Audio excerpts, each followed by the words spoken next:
Hello, everybody. Welcome to the finale of the Anime4ALL podcast, and also the finale for the first half of the Shaman King story.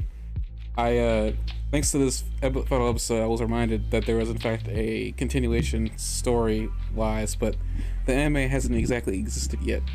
So, yeah, there's no official translation I can get my hands on to review the manga.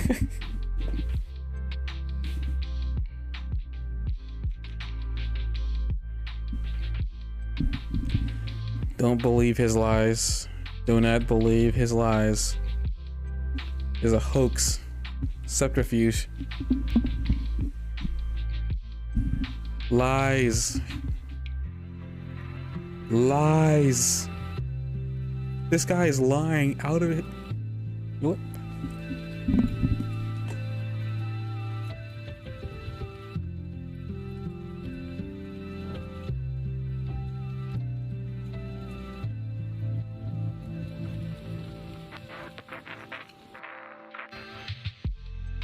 Moving on, found 2 episodes for this.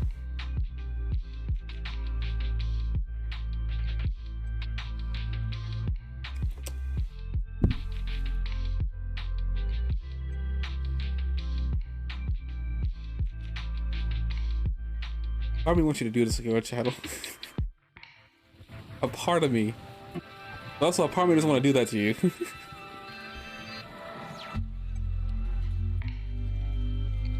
I would laugh and I'll end the podcast again. You broke out and on your own niche. I would say you have it.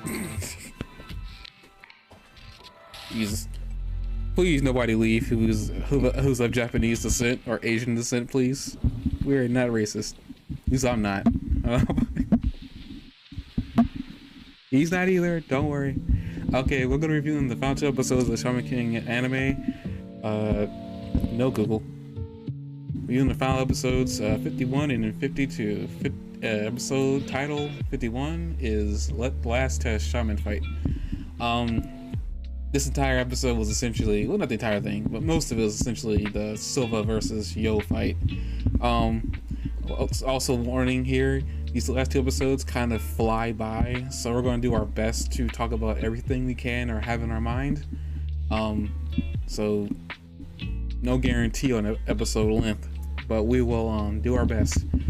Apparently the area that Silva is fighting in, I forgot about this. They're fighting in a glacier biome. I don't know why I didn't think about this, as they were fighting in water.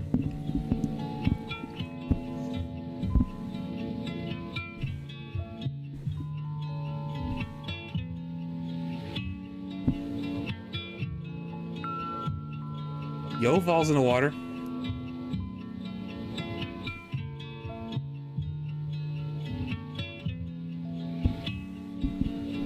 I don't know, I think a lot irrelevant happened here. I mean,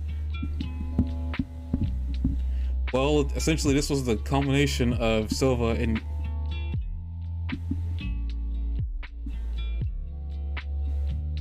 they're standing on a glacier. I mean, here's a picture in your notes here. So I mean, the glacier is relevant. I mean, Yo is physically making it known there's a glacier. He is standing on it. Yes, because it's there. It's a physical presence. Yo is interacting with it. Yo is standing on it. He's making physical contact.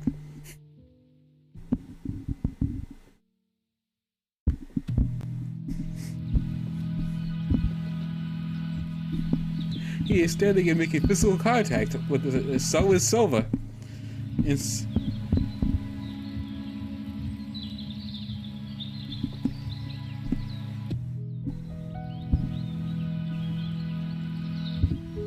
what was the pond relevant?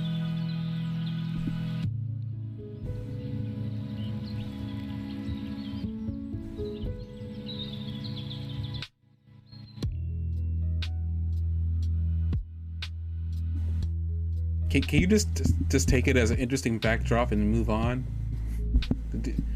Do we have to like harp on it?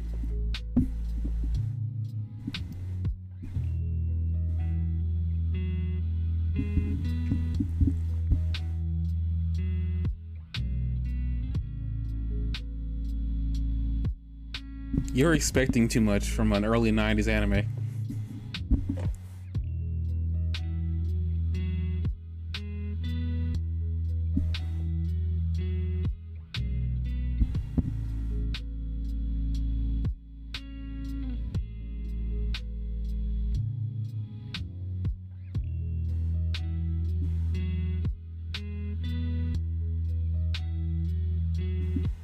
I don't know. I found this one a little more interesting than the other fights. I mean, and that's just biased on my part because I actually like Silva. What? No, I'm actually being serious. I actually find Silva interesting.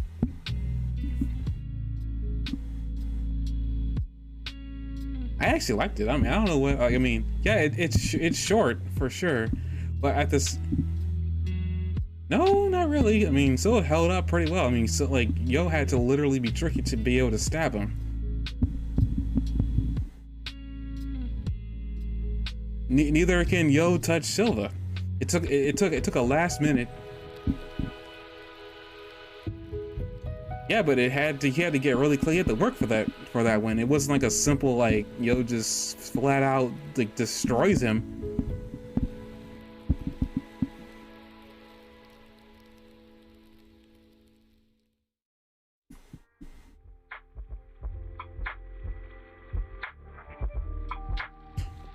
Might I add in here that you're spending a lot from a reboot of a 90s show?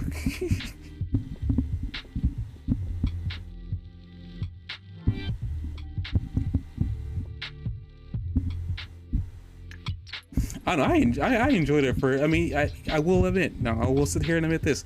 This fight went by really quickly. I was actually kind of shocked. Actually, these last two fights went by really quickly, especially the last one. That one I expected there to be a little bit more like, based on what was happening. I won't talk about it until we get to episode 52, but a lot happened in that last fight. As I said, I'm not gonna talk about it, I'll talk about it right now. A lot happened in that fight, and you know, it was really quick, but I like this fight basically because it's, you know, it showed that Silva and Yo still had a bond, even though Silva had to essentially be the bad guy here. Not much happened in consequence to his death because they've killed almost every other patch officiant except for the last one they encounter. Cause I don't even think she dies. I don't think she dies. At least not that we see. Here on your notes, you take into account all the rings on his, I guess his right hand.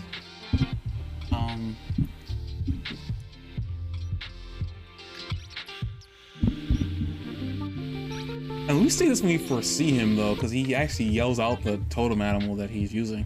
I mean, this is like very early on, like when he first introduced him. You mean on the pinky or the ring finger? I think that might be a buffalo.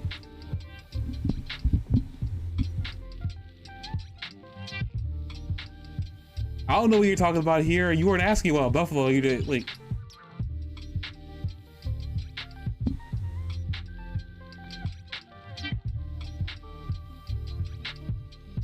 I think it's a buffalo. I think we can move on.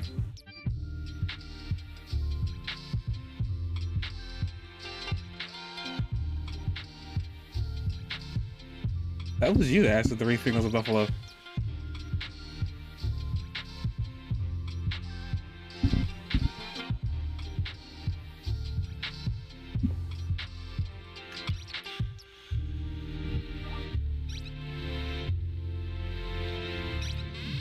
It's probably just like perspective, Jock. Jock, I think that's perspective. If you look at it hard enough, it looks like the pinky finger is facing forward. Not towards him, but away from him.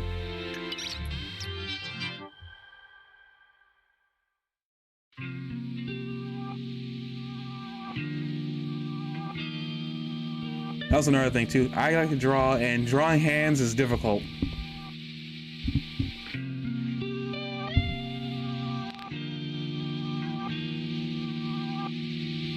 I think it is because he used the buffalo before. I'm saying drawing hands is hard. I've tried this before. It is not as easy as you would probably think it is. Not even using your own hands as a reference helps.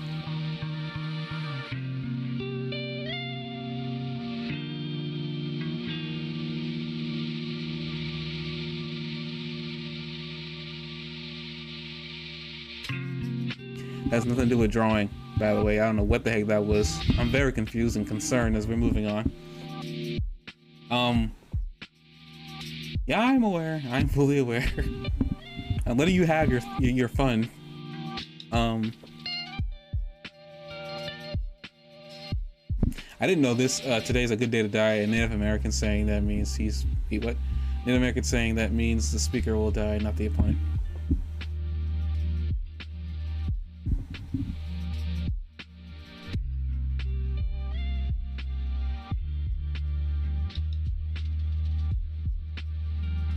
I mean, I got that. I mean, I guess I don't know why you brought that in here.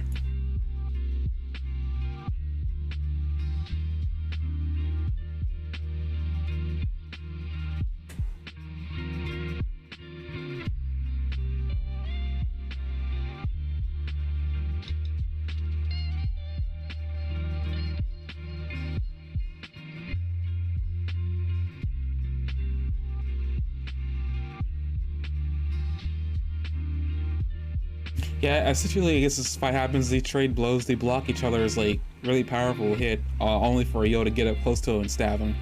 I didn't know he manifested his Silver Soul in his chest. That was something I didn't know. Thank you for helping me understand how that strike happened. From there, we go to Mata having a nightmare of Princess Hao. I find that funny, and I also kind of feel bad because he had to suffer that. Granted, according to him, it was in his brain, and that's why it showed up in his dream. I have no idea, so I'm very confused, and also really feel bad for his brain cavity that image was planted in there for all eternity. I'm calling Princess Hao and not calling She-Hao. That is so close to She-Hulk, and I want nothing to do with it. Oh. All it is how in a dress. But moving on.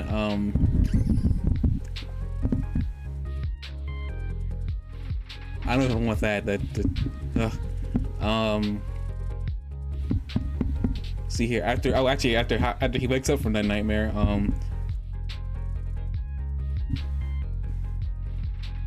don't think I have to call it anything because I don't know if we talk about that particular like version of Hao ever again. I guess it's the only time it comes up.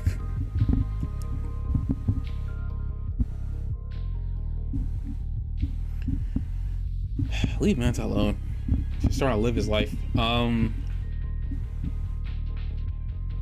Those dudes trying to live his life. After that, he ends up walking a very long way along a highway with no cars, inconspicuously. Only him to thinking about like how he wish he could be down there helping them in I guess a way I don't know about.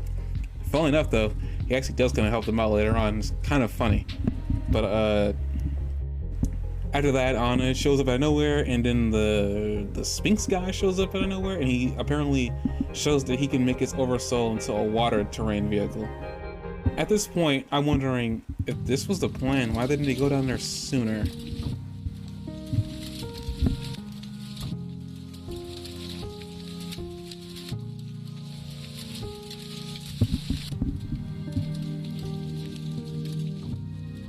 No, you see them when like after Hao wakes up and it blows everything up. They all die on that thing.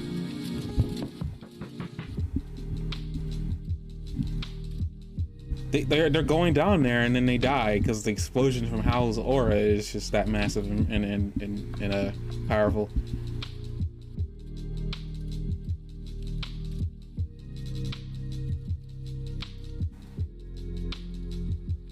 I don't think there was enough room for everybody to fit in that golem. Well, we find that out later. I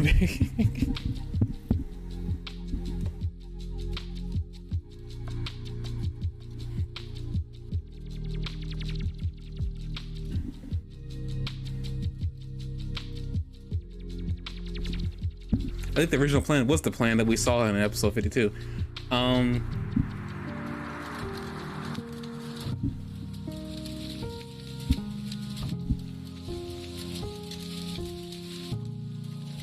I mean, we'll get to that. I mean, a lot of people have a problem with the, you know, turn the bad guy into a good guy thing.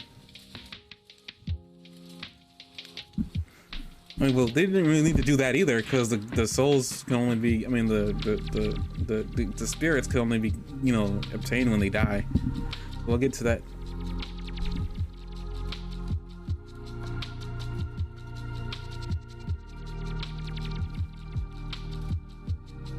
Yeah.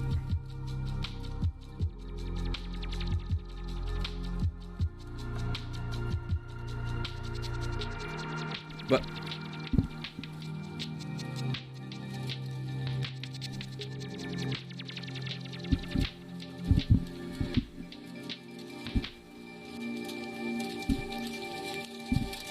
no, I'm pretty sure it was all like a plan that I made.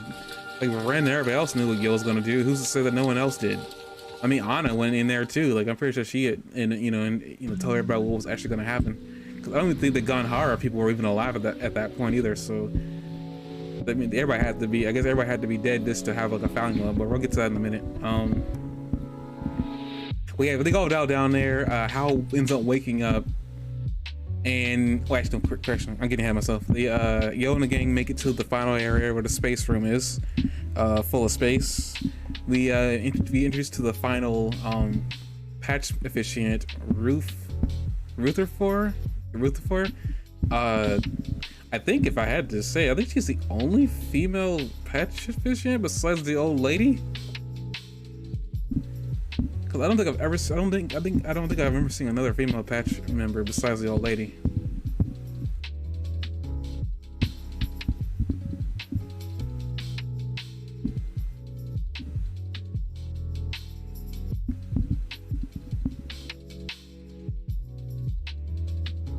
I don't think she was an actual officiant. I don't think she was an officiant though. I'm pretty sure, like, I mean, like, I don't think their entire tribe just consists of 10 people. It'd be a really, like, pointless endeavor.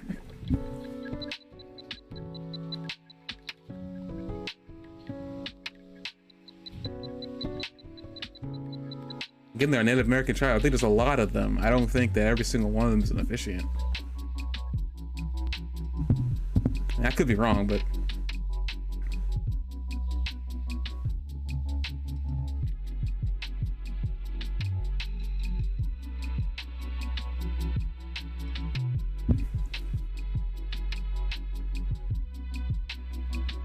basically what she was trying to do, she was just trying to stop everybody from being a part of the Shaman King fight. I don't think she was like an officiant.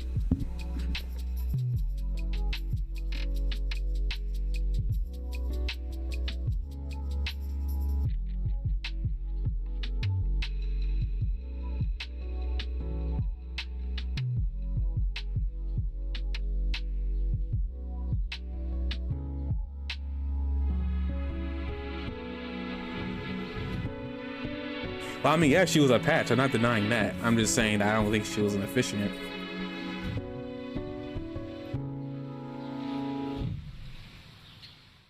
Well, I mean, besides the little girls that I think was with Golva too. At least I think they were both little girls. I think they were, but they weren't officiants either. They were just with Golva.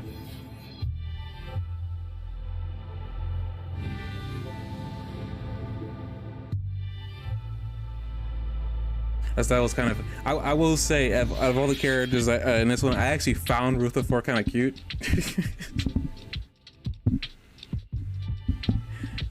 I mean, out of all the characters, like I legitimately find her cute. Like it's not even like a forced thing. I was sitting there staring.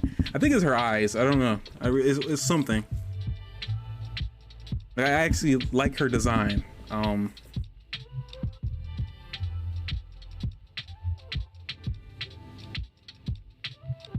She's probably a lot older than she appears. I mean, according to what I looked up on her, she was born in 1980 something, so she isn't like all that young. Compared to Golva, she's young, but you know. But yeah, she shows up. We found out apparently aliens exist. At this point, I don't really care because what else doesn't exist in this world? We also find out apparently technology. This one thing was actually kind of bugging me a little bit. They didn't explain how the patch came out of all this technology. And we finally get an explanation. An alien gave it to them, which is I find interesting. It's like, okay, I guess that explains the space theme that we have going on here.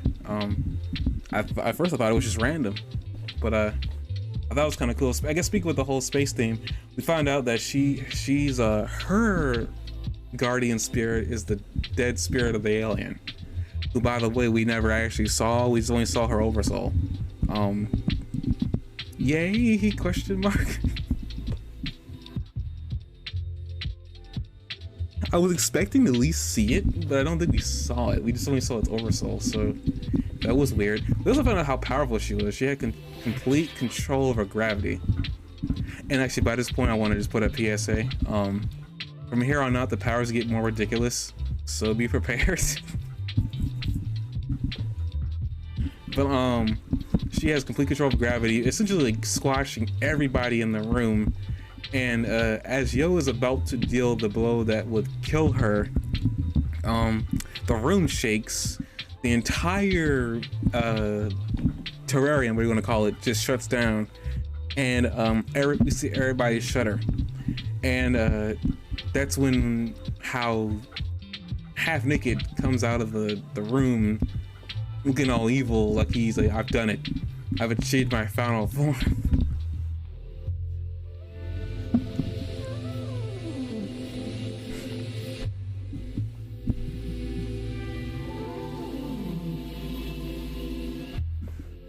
I mean, 50% of the time he's in a hot tub, so yes. A lot more time than I think he should, but I mean, the guy's over 1,000 years old, so I guess it's to be expected.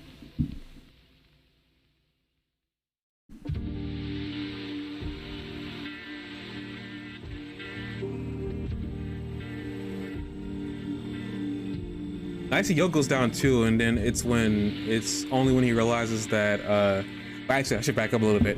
As they're trying to deal with the gravity. Wait, why is that so loud? Sorry, no, continue.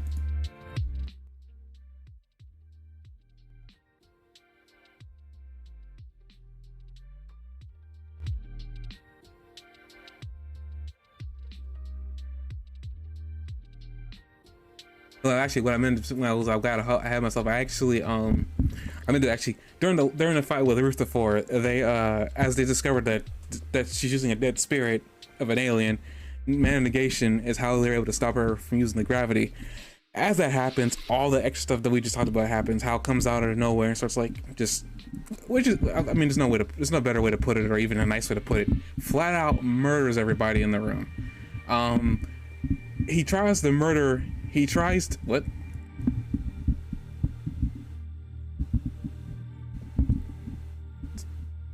TVK, no, total. Oh, geez, okay, that makes sense. Oh.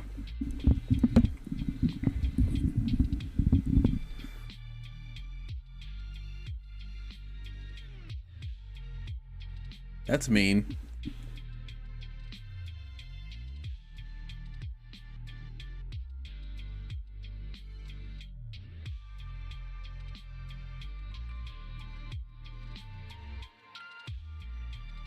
But yeah, after they discover mana negation, after dealing with Lucifer, how this completely does a TPK. Like, as he's trying, I mean, it only happens because he's trying to kill Rutherford after he fails at killing, after he kills Ryu. He starts trying to kill Rutherford, and everybody gets involved and just gets stabbed in the heart. Everybody just dies, and as this is happening, Yo is having a monologue in his brain. That's also happening at the same time everybody else is having the same monologue, where it's saying that as long as, you know, there's hope, everything will work out. The phrase that Yo has been saying the entire series is that everything will eventually work out. As this is happening, Yo comes to the conclusion that everything will not be okay. And as this is happening and this monologue happens, Hao murks him, and that is it. That is the end of the anime, guys. Sorry, this was just how everything ended. I wasn't expecting Yo to die.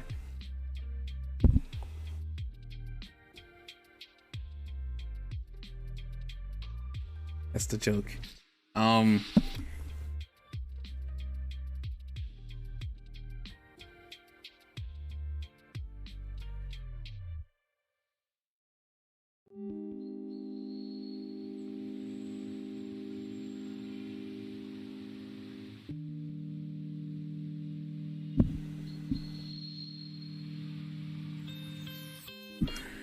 Okay, I don't know how I can move past this. Thank you, John.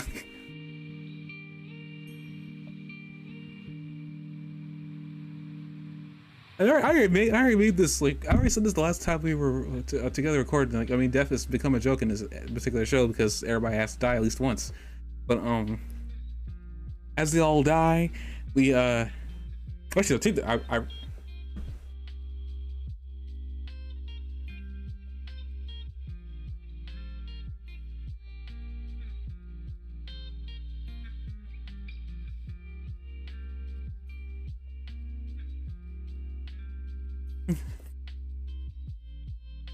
backing up a little bit, I just also got ahead of myself again. This is the third time I did this. I forgot what I was about to say. No, it's no problem. This is my fault.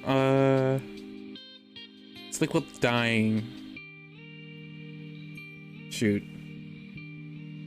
I guess it's not important. I couldn't even get the thought out before I disappeared. But they all die, and essentially, like, they get well, Yo gets teleported to Hao's. I thought it was about Hao. Back to when Stark says that, you know, Hao ends up dealing a blow to Yo deals a blow to Hao. Found that apparently Hao's soul left his body, and that shell was just an empty shell walking around, which is kind of creepy.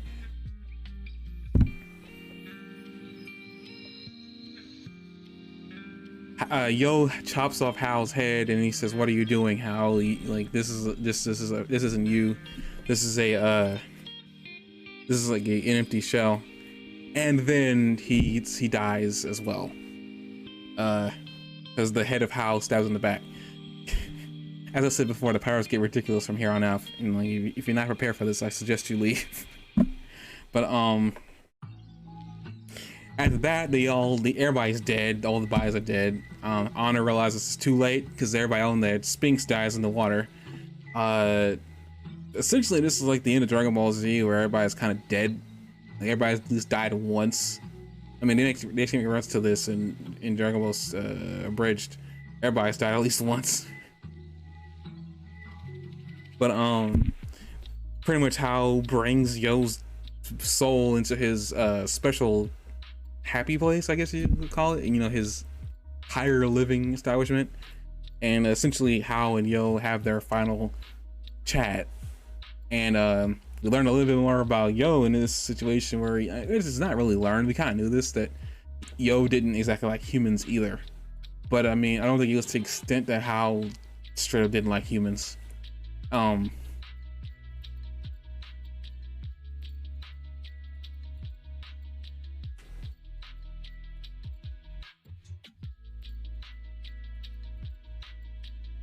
I was also saying, I mean, Yo has said that he didn't like humans. I mean, this is something that wasn't a secret. When we go back in time to learn about like Yo and Anna's relationship and how they met, we hear that at that point he didn't like being around people because they didn't like him because he could talk to spirits and whatnot. But him not liking humans is not really that much of a shock. But I will agree, it was probably more of a situation he was trying to get Hao to turn over a new leaf, which is pretty much Yo's goal this entire series, is trying to get Hao to turn over a new leaf.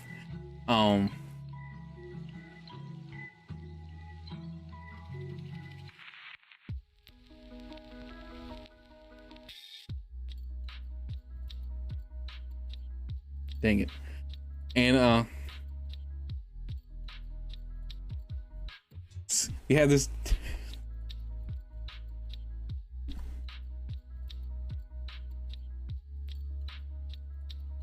as this conversation is happening, they're relating to each other. Hao says he's gonna destroy all humanity because they deserve it.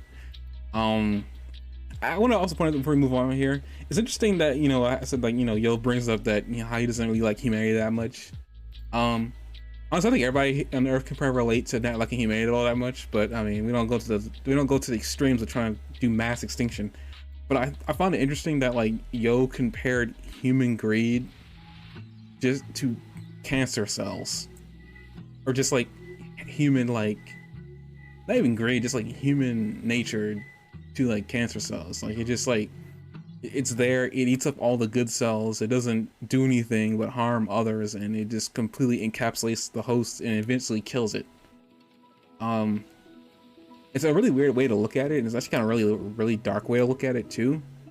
Uh, but it's an interesting comparison that Yo's made, and I say interesting because Yo has never made these kind of like comparisons up to this point. Yeah, he doesn't like humanity all that much, but he's never just called it a cancer. It's kind of like it's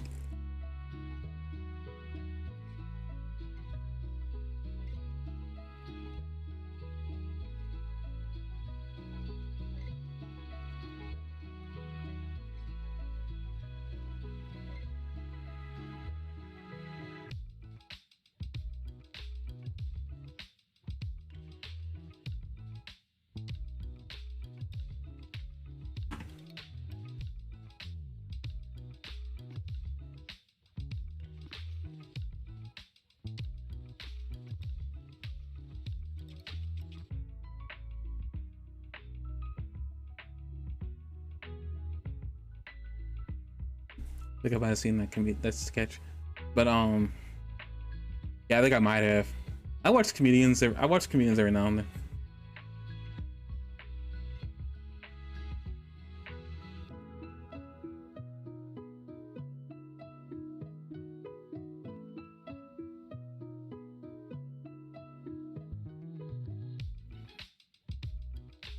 Jesus. Okay, I'm going to just like versus having real life explanations of character that I was not expecting to have here tonight. This is the finale, folks. So a lot of things are going to probably come out that weren't intended. Uh, so, but we move on from there. We move on from there, and Hal tries to assimilate Yo, and Yo says no. And next thing that Hal says is, "How did you do that? Wait, how do you have some of the Shaman King power?" And all of a sudden, all the other people he killed show up out of nowhere, saying that we all have a little piece of the Great Spirit in us.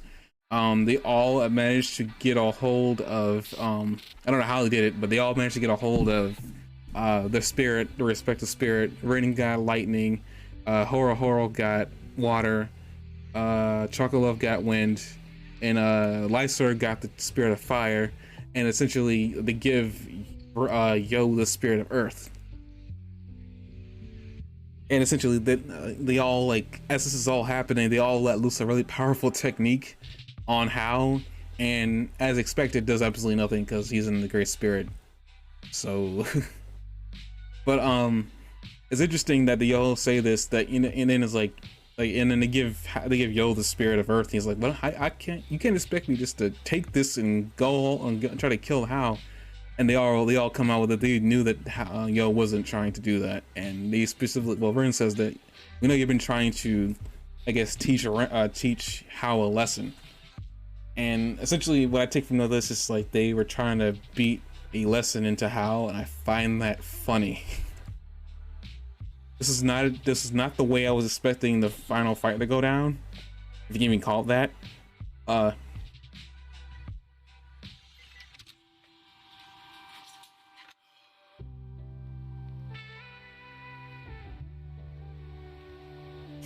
No, I heard that it's good, but again, so many anime, so little time.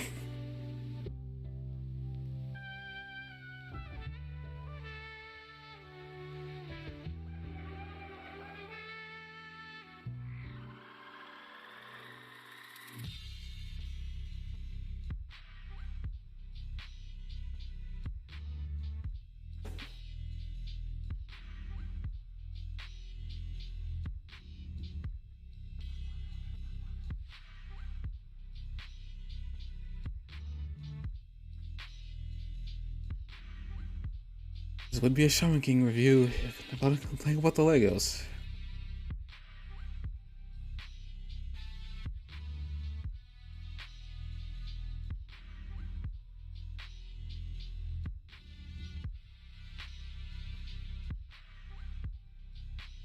No?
Oh, Opakacho?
Guess you got a little ahead there. I think that's in episode 52. Shoot. I guess at the end of episode 51, they all get their spirit, and then Hal summons the Great Spirit, which brings us something really interesting. It's funny in episode 52, which is where we're at right now. The episode is called Shaman King God End. It's kind of funny that brings this up. It's like, how did he summon the Great Spirit inside the Great Spirit? That was an interesting thing to pull out. I mean, that's the only way to explain it. But to your point of the whole child thing, I was like, actually does make sense. I was just like, I was just finding it funny that you were so upset about some small minor detail.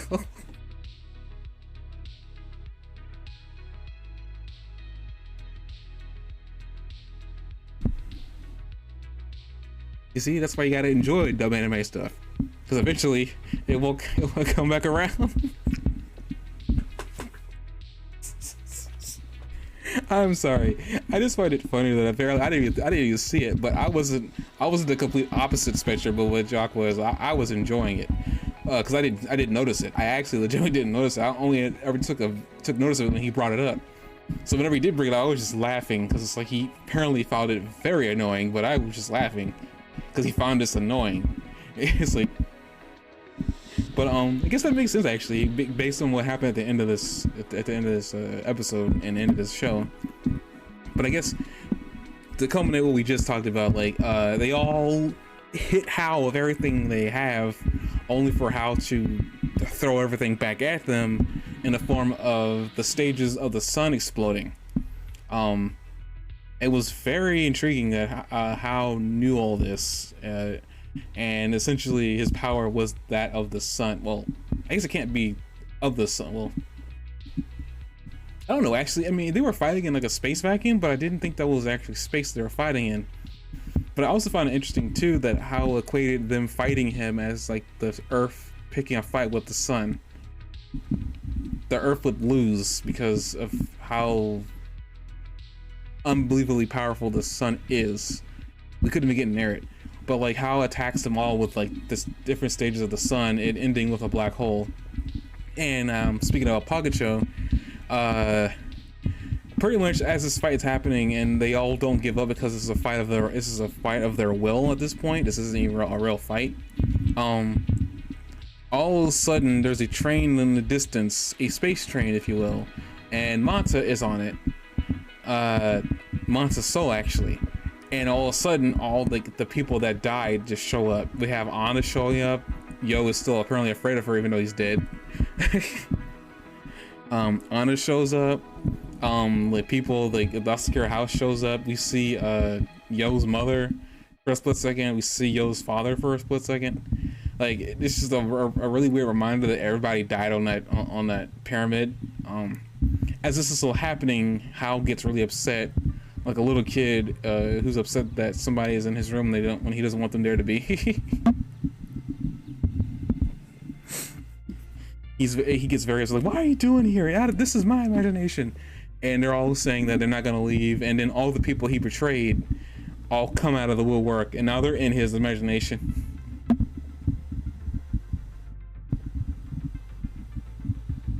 Was there anything to really talk about?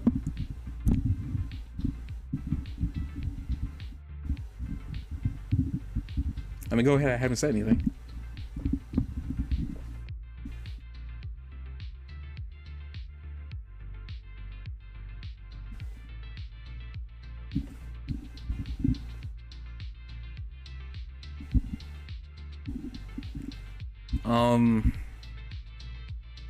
I never thought about it that much, but at the same time, I didn't really like Yo having Earth, but I mean, that's... No, Ren has lightning. No, because air belongs to Chocolate.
That makes sense.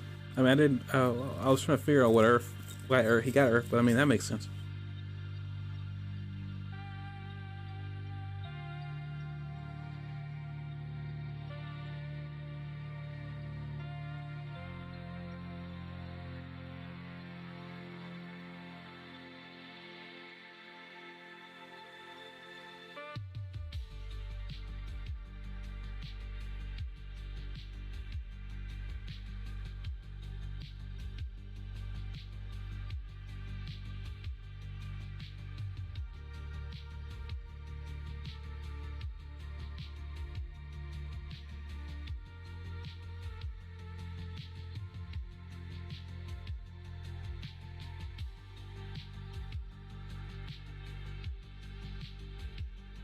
But what I don't here's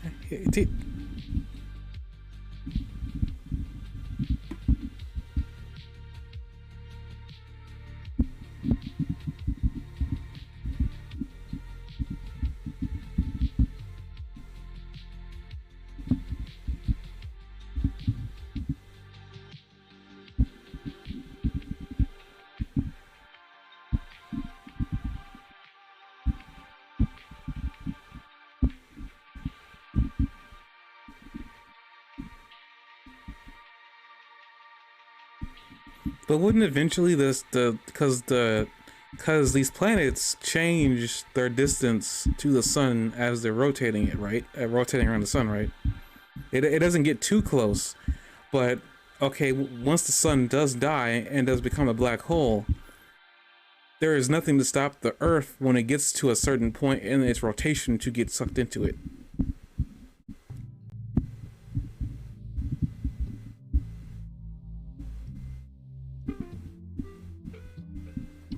I don't know, something about, like, I guess, I mean, maybe.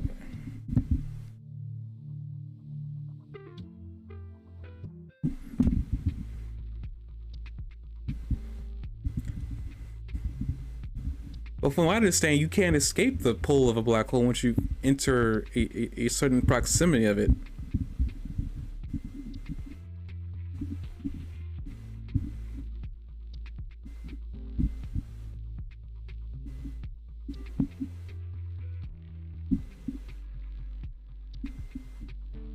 I get you're saying that apparently Earth would never fall into it. I mean, I get there's a black hole actually at the center of this universe, but at the same time, it's like, I feel like, from what I understood, what I thought I understood, at least from the minimal research I did just a long time ago, based on what I was reading, it's something like, once you get, like, the black hole is just like, it's death incarnate. You cannot escape it. And I feel like there's no way. But what about the point? It's gotta be pulling you before the event horizon, right, though?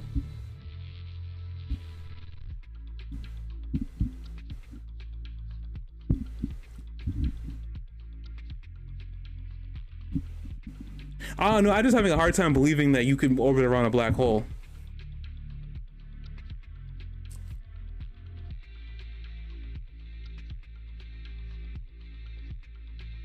Well, I mean, yes.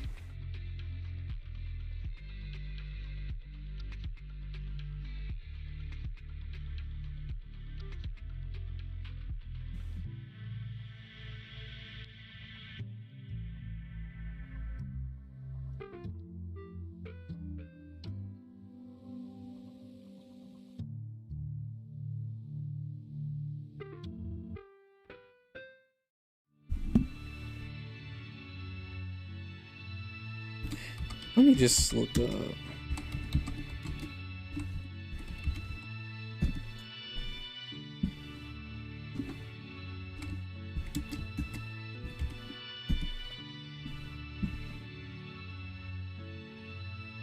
It's the first time hearing it.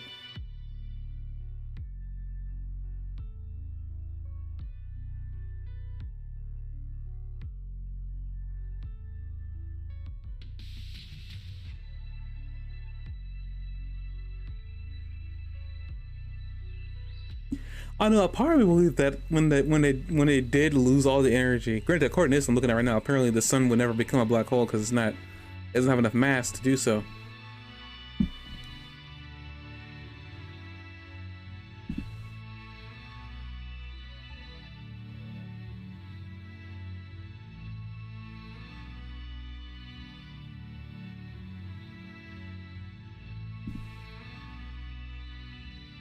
I guess back to the whole black hole thing.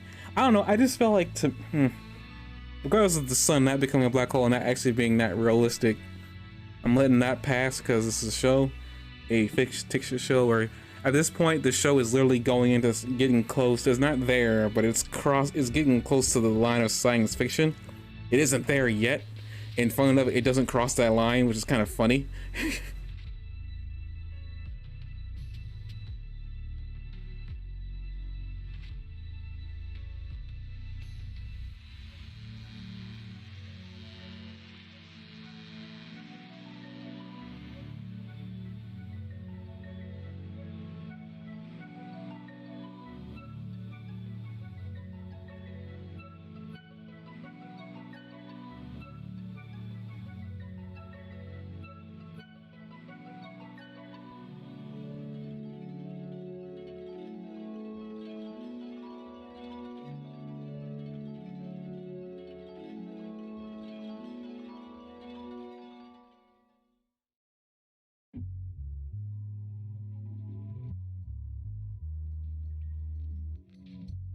Or maybe that's the point. Maybe because Hao doesn't understand it. I mean, they probably understand, but maybe that's the point of Hao.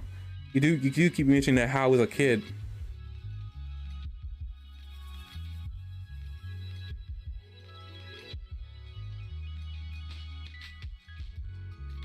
Well, I don't know the creator is like, you know, what his understanding of science or even space is, but again, I was kind of surprised the show went as long as it did, and it got to this point, and it's still a major conflict, but we'll get to that in a minute.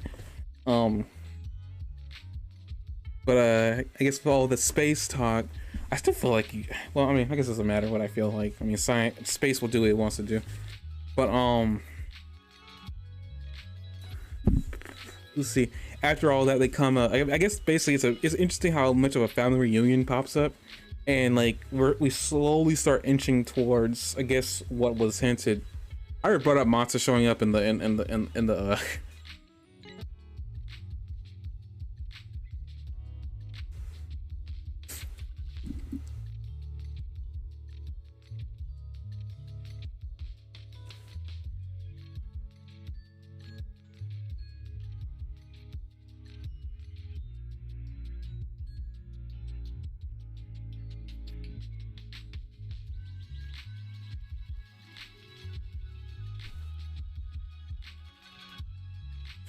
Let Manta live.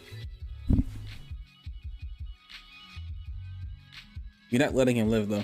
But as all these characters are starting to show up, or we're getting the whole family is everything motif, I guess is the best way to put it.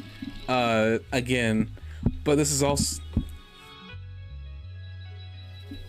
I couldn't tell if one of them was a girl or not, and that's where I got really confused and I stopped caring.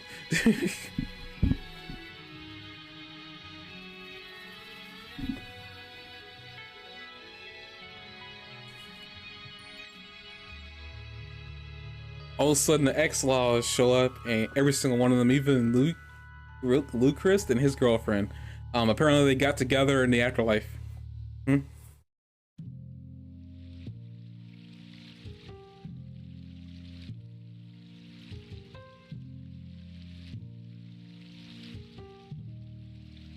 I don't think she was topless. I think she had clothes on.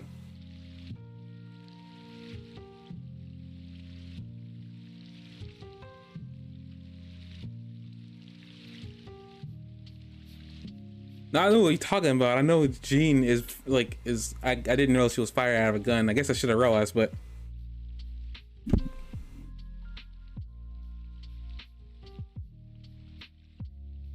I couldn't tell. But I mean, I wasn't really trying to look that hard.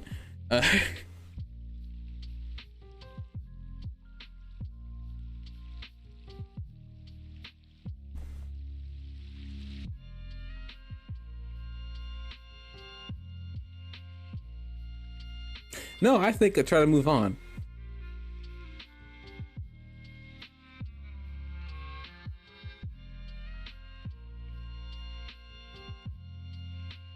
Can I say this is Japan?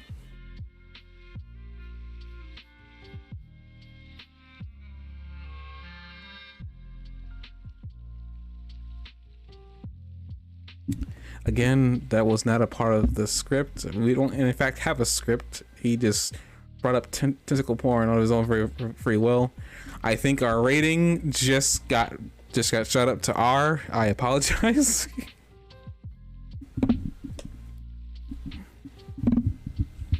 I don't think there is. I've been checking periodically just so I don't miss a comment, and nope, nobody.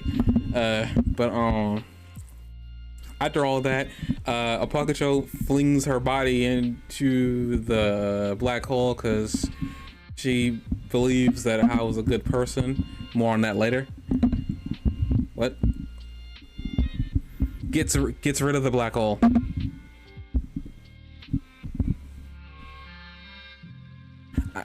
Maybe she was alive and she died after the black hole is like dispersed.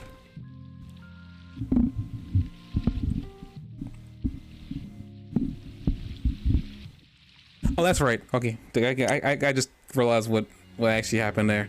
As she did that, how you see the scene of Hal freaking out.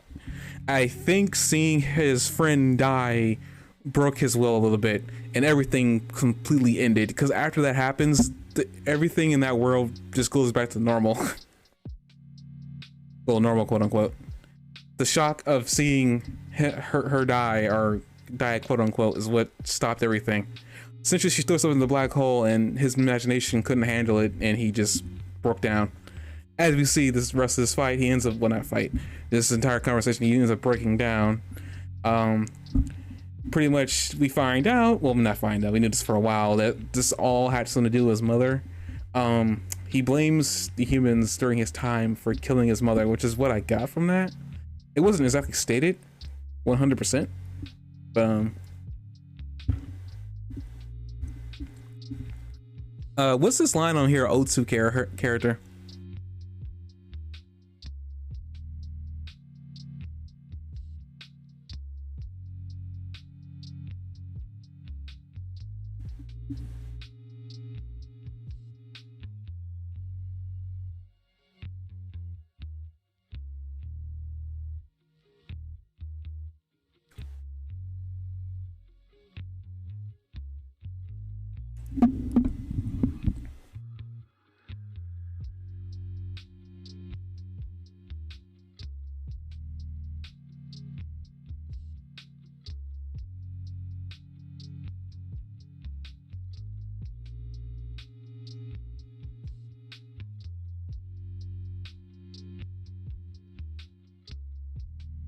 Well, he did show up on the train.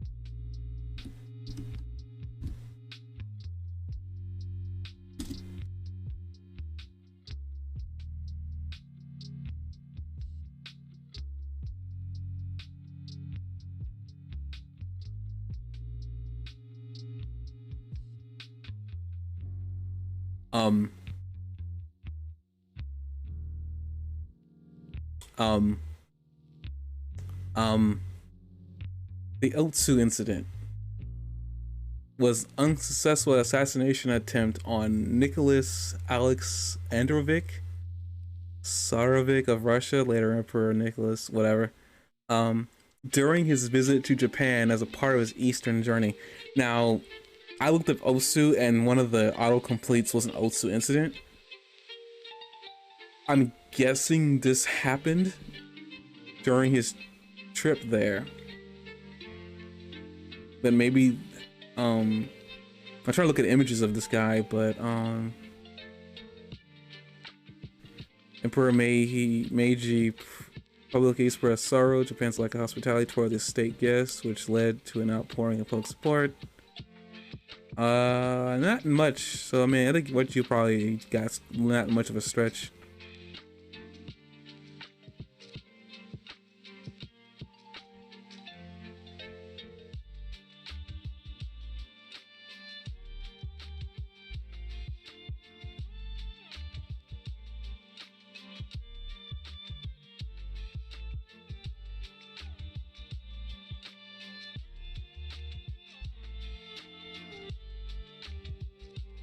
Oh.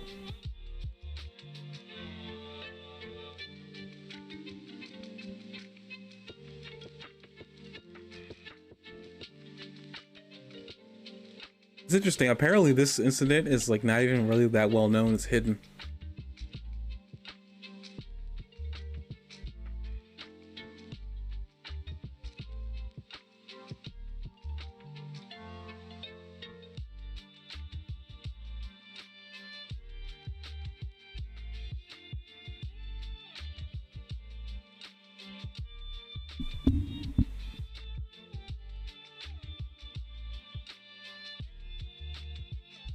No, it was an attempt.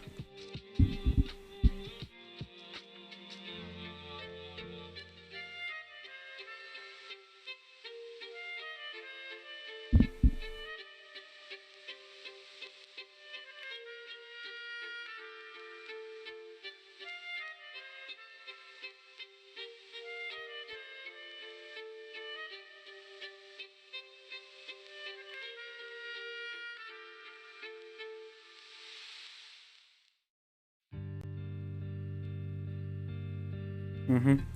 And we move on from there. How get no, it's no problem. It's no problem.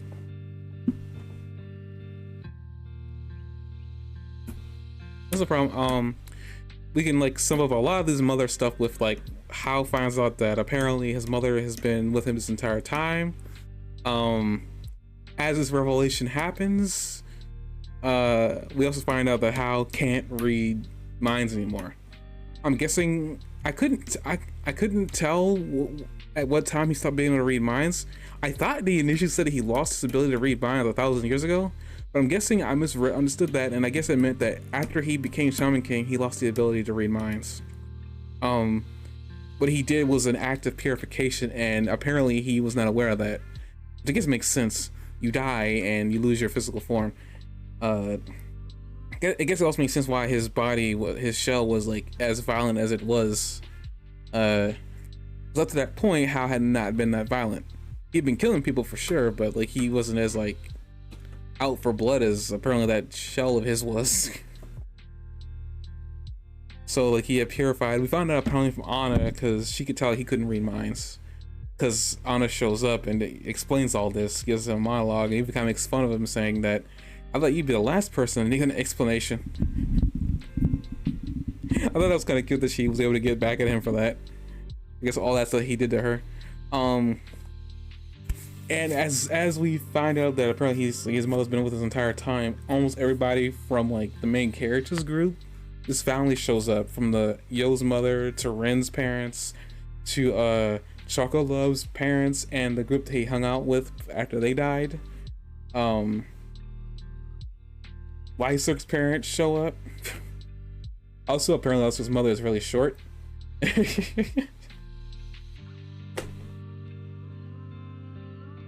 Yeah, a lot of people's like, you know, past, you know, comes out to help, I guess, bring Hao to his senses. And as this is all happening, we find out Lyserk's father actually found a lot of the spirits and found his, and then Hao's group, the ones that he betrayed, all say that we knew that you needed us. And as this is all happening, we get panned over to is a door carriage, and his mother shows up. And apparently her appearance shocks everybody, and including me. A part of me thought about that as soon as it happened, was like, does she look like Anna? And I mean, I'm pretty sure she's probably some descendant of Anna. It is kind of funny.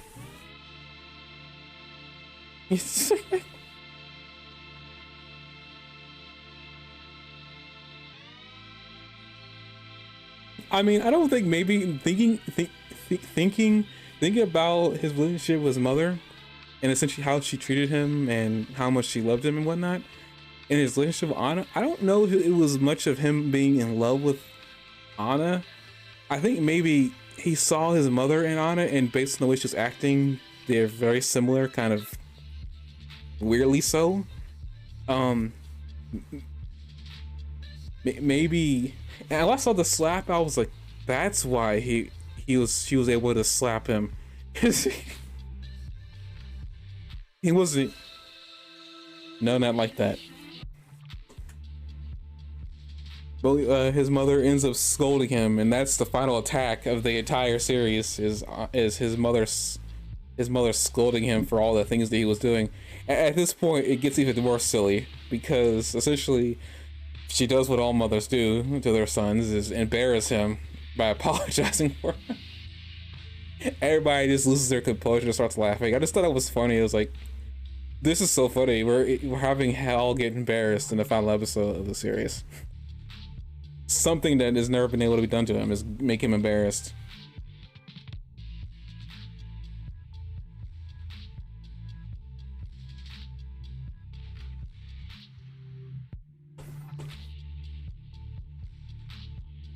What do you mean? What do you mean? Elaborate.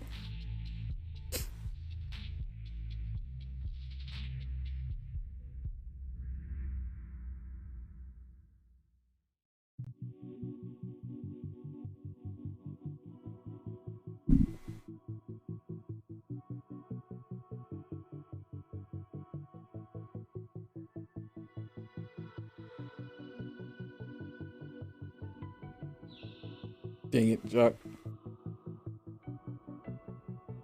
Dang it. No, this.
I mean, I don't know that. I mean, based on like.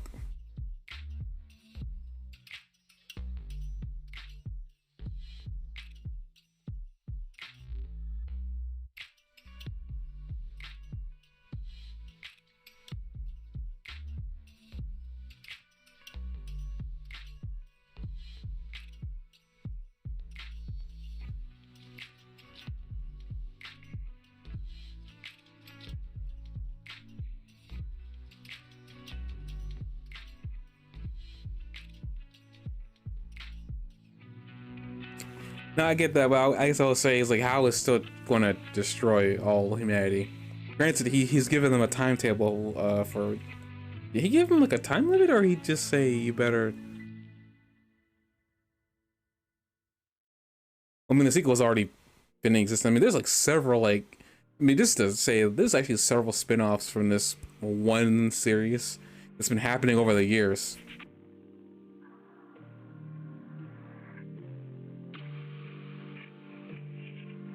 No, not really. They could have had another really dangerous spirit show up.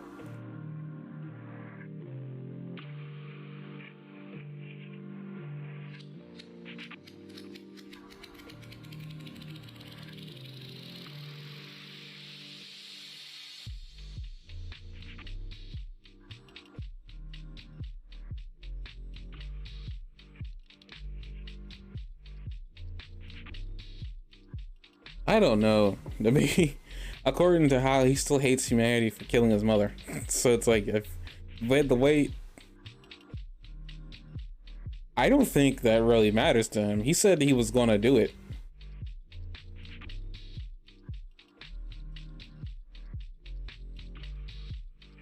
I don't know what the way they. I mean, let's continue the episode review. If we skip to the future, which is like 10 or so more years after the fact, everybody's all lanky except for one character. I won't mention it. But we see all of them as adults. One drastic change was Ren. He let his hair grow out. I thought it was a really, really weird like transition for him. Yeah, Ren. What?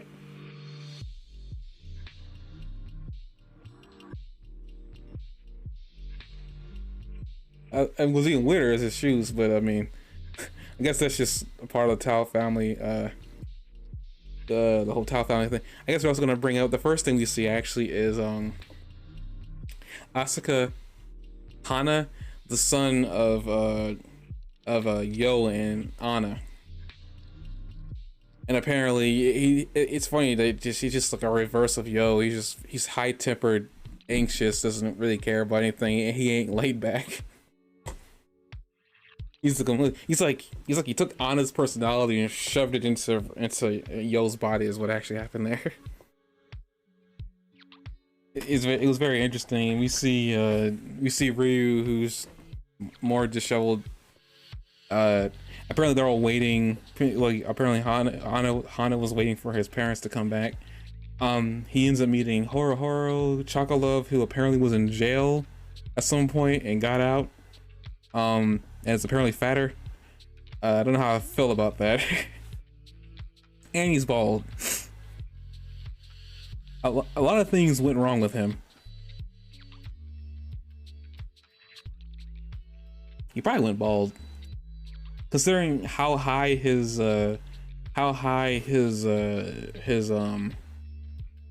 hairline was when he was a kid. I'm willing to bet that he probably went bald. He could have shaved, who knows, but I'm willing to bet that he went bald.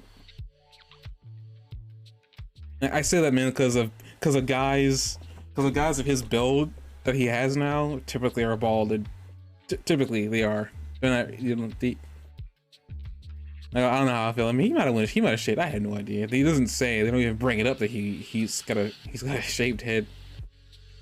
Actually, no, he might have. I think he was already bald because as a kid, I don't think he actually had hair. No, because there was a scene where he was wearing a hat and he was bald.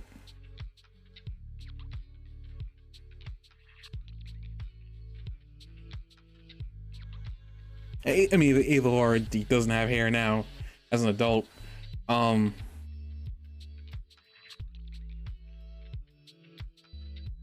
Dude. Yes, we do. At the end of the episode, that was him as an adult. He was in college. He just didn't grow. Except for 1 centimeter. He stayed short.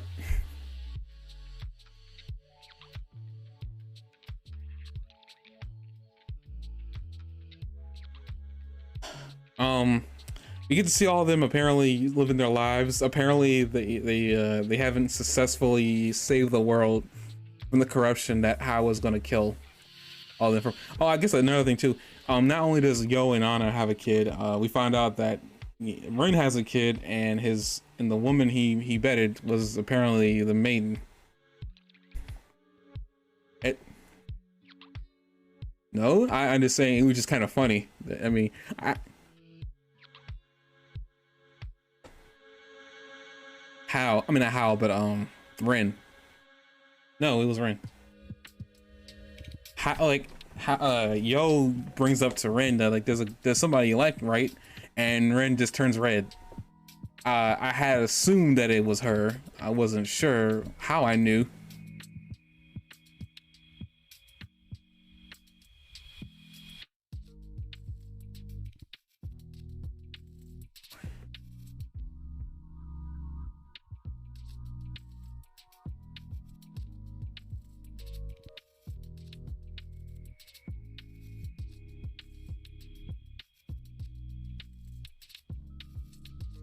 Again, these are things that are scripted. These are just ideas that are flying out of his head, considering this is the finale of season 2. I just want to point this out now for people to get ideas.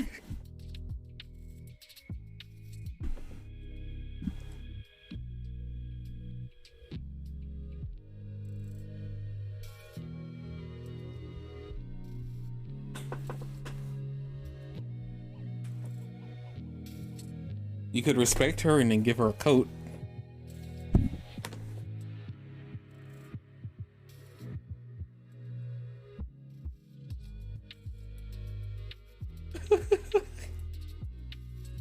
Okay, I think with that we're gonna end this review here. Before we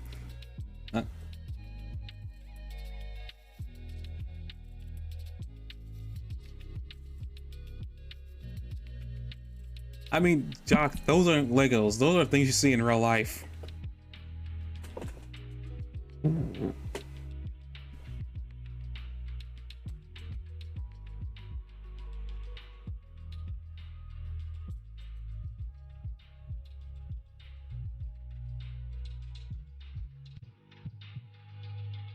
No, I get that, but I've seen those crossing crosswalks before.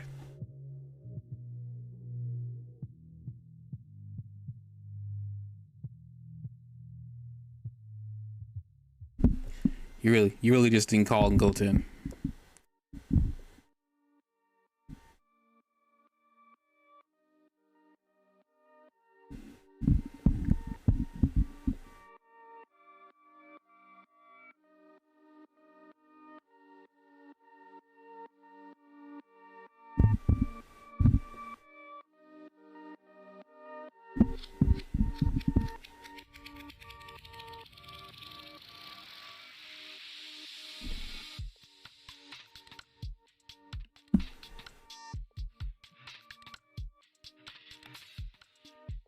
Wait, you don't hear Jock?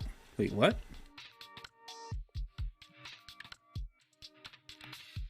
Say that again? Oh, for the love. Okay, hold up.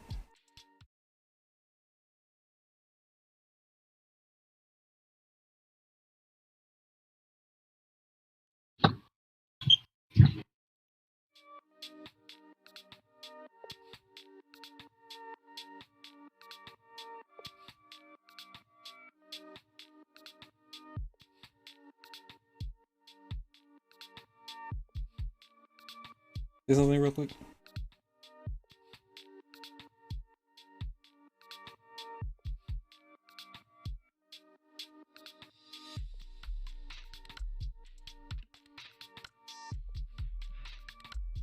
Well, it is too late. We've had the podcast, and apparently you have not been. I've been talking to myself the entire time.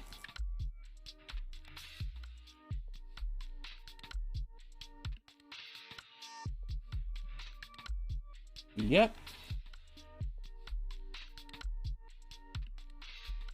And this is what happens when OBS decides to not cooperate.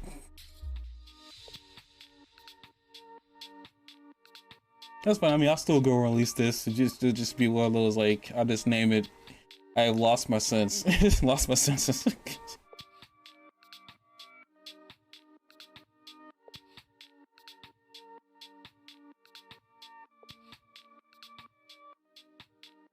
No, that's good. It's just that I was not aware that OBS was doing this.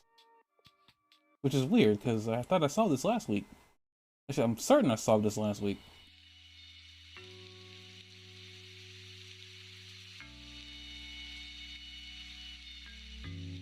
Great. Okay, sorry about that, guys. For whatever reason, OBS isn't picking up his voice, and fortunately, I don't have a way to say it, and we've been live for at least an hour now, an hour plus. I guess with that, like, I guess we could wait one minute. At least if I can't fix it, so that we can at least get you at the end of it. Like we didn't get total loss. No one way to solve this. It's the way I did it. Remove. Thank you. And then add you back here.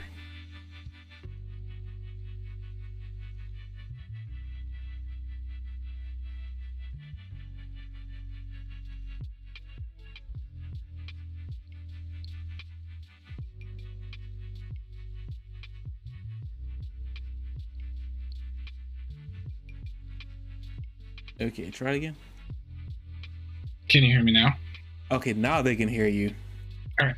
I'm going to try to bring this back with some great content here, Jeremy. I have a question for you, a final question. And it's a 3-part question. Okay? Okay. Part 1. Are you familiar with that song, Let the Bodies Hit the Floor? I'm afraid, yes. Like, let the bodies hit the floor, let the bodies... You know that song? Yes. Now, are you familiar with the song, It's Raining Men? No, I'm not. It's a raining man, hallelujah, it's a raining man, hallelujah. You don't know that song? I'm aware of the words, but I've never heard of it in the context of a song. Well, it's a very, very classic song. What I want to ask you, and apparently your audience, since you're not familiar with the song, is were those 2 songs written in the same universe from two different perspectives.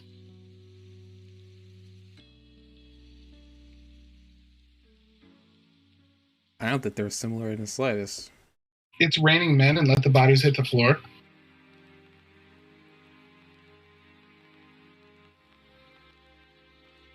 Well, when you say them like that next to each other,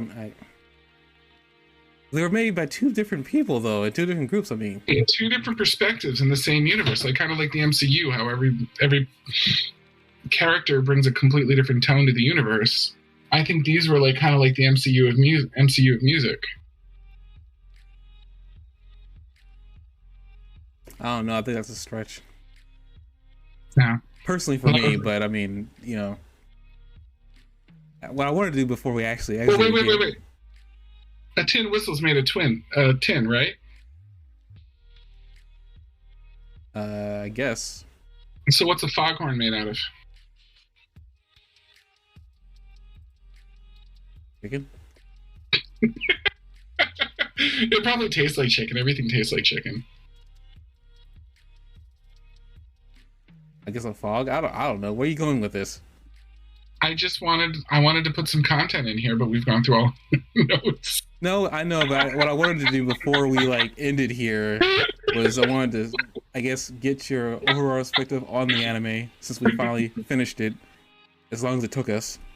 I didn't expect this to go as long as it did, but real life's gotten away. But what I want to do before we end it here is, what was your overall take of this show?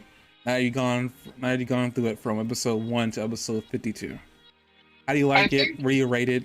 I mean, I know it's not on your top list. I think the writers didn't understand their target audience because they created something with about 5,000 Easter eggs for anyone that like has an advanced understanding of mythology and culture, and then they made the target audience more like 15-year-olds. I mean, like, the show came out the like a long time ago. The plot line is written like it's either really like the plot line is either really like light and thin, or the kind of thing that you crack open an encyclopedia and try to like research along with as you go. And it's like there's almost no middle ground there. There's no like obvious depth. There's only like hidden depth and like on the surface like lightness. And you have to get deep and like think about it and work for it. And it's really easy to miss because the show presents itself as such a light and fun, crunchy like anime, unless you're like really researching and looking for that depth that I was talking about. I haven't had to work on anything that we've ever podcasted before anywhere near as hard as I worked on this series. Like it made me work really hard because it was there. There was stuff to mine for, but you had to dig deep for it. I understand, but honestly, I mean, I honestly believe that like this show came out. Let's look up when this manga first got produced real quick. I want to get the exact year down. Oh, that's fine. Oh, dang, I just saw it and we lost over it. Okay, here it is. Okay, it originally ran from 98 to 2004. I feel like, and I understand where you're coming from, and I actually, as a kid, when I watched this, I didn't even try to look into. I was a huge fan of mythology. Don't get me wrong, but I didn't like look into it deeply with this show. Nowadays, I look at a show, I'm gonna look for anything I can, but back then I wasn't, and I was the target demographic for this show at the time when it first came out. I don't know what the initial intent of this creator had with when he or she made this. But I feel like the initial intent was for it to be happy campy all the way up until like the story needed to get dark. And surprisingly, thinking back when the show came out, a lot of what it did, I think it did to its best of its capability. A lot of shows at the time weren't going to be this dark, and honestly, I keep using the word dark. It isn't that dark. Yeah, there's a lot of death, there's a lot of blood, and there's a lot of kids getting murdering each other. But there are shows that are way worse than this. But coming at it from the perspective, this show was not doing this at the very beginning. As we made fun of the whole dying doesn't really mean anything. Dying meant a lot at the very beginning of the show. It was like we didn't know characters were just gonna straight up come back. So like, yeah, you can expect it, but you'll only expect it if you've watched the anime for a long time. So if you came at this for as your first show, there were a lot of things that just completely catch you off guard. This is the only thing he's actually made. There's another show, I forgot the name of it. I fell off it from a long time ago because apparently he was working in tandem with some American comic book writer. I forgot his name, but at the time he was working on some other comic, and it sounds like he came back to do a sequel to this one and rebooted it apparently recently because he wasn't a fan of where it was going. And then all of a sudden an anime adaptation for the sequel got announced. So I don't know what the sequel is going to be about. I can't imagine it gets any darker than he's already allowed it to. But then again, we're like in 2022, so things could have easily changed in his mindset. As for the show, it's like, yeah, I mean, I don't know if it was the intent was for you to research as heavily as you were, but it added some not brevity, but I don't know the word I'm looking for. But it added something to the podcast that I couldn't offer because my degree is not in like heavy research, and as much as I am a huge fan of mythology, I probably would have known what to look into. You have a lot more background in knowing where to look for certain things. Yeah, I have experience in library science, and I'm an English major, so, and a teacher. So yeah, this man's a teacher, by the way. Keep that in mind. Every joke you hear from here on out, this man was a teacher. But yeah, the show, I got, like, I guess my take on it is that I'm glad I got just to experience it years later in the original context that it was meant to be enjoyed in. I remember hearing about this show years ago, like about how really weird it got. And this is, keep in mind, I was aware of this show back before I knew how messed up Japan was in the landscape of like entertainment. So I didn't even know about half the scenes. Like when I watched this on 4Kids when they initially got dubbed and they changed a lot of it, I did not know about a lot of the child nudity. I come to find out later on, after doing a little bit more research into his creator, that he has done some questionable stuff in his art, but the community apparently is well aware of it and they're prepared for it. So it's never really been much of a shock for them. So a lot of things that made us uncomfortable or shocked us wouldn't have shocked them in the grand scheme of things because they're used to this by this point. Not that it makes it okay. It just normalize it, and then it's okay. I got you. It's just like what they're used to, apparently. Got a problem with child nudity? Just normalize it. Yeah. I tried to look at it as what I was doing this entire time while it was happening, but when you have a 14-year-old girl or 13, whatever, how old she is, being shot throughout out of the entire cannon.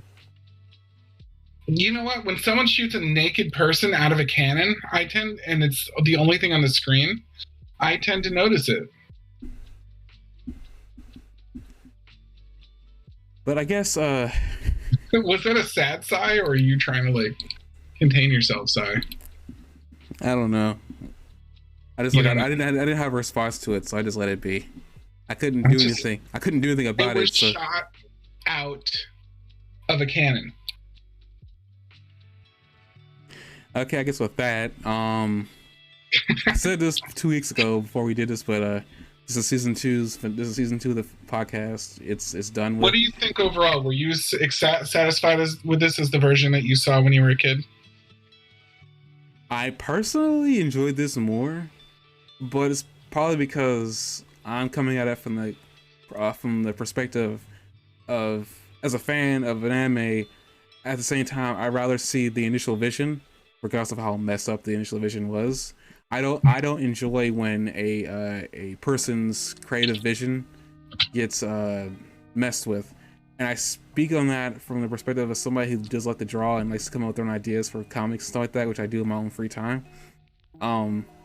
If like I got popular or somebody thought my idea was good enough, I'd rather my vision be shown on the screen versus because you don't like the way this is done, change it.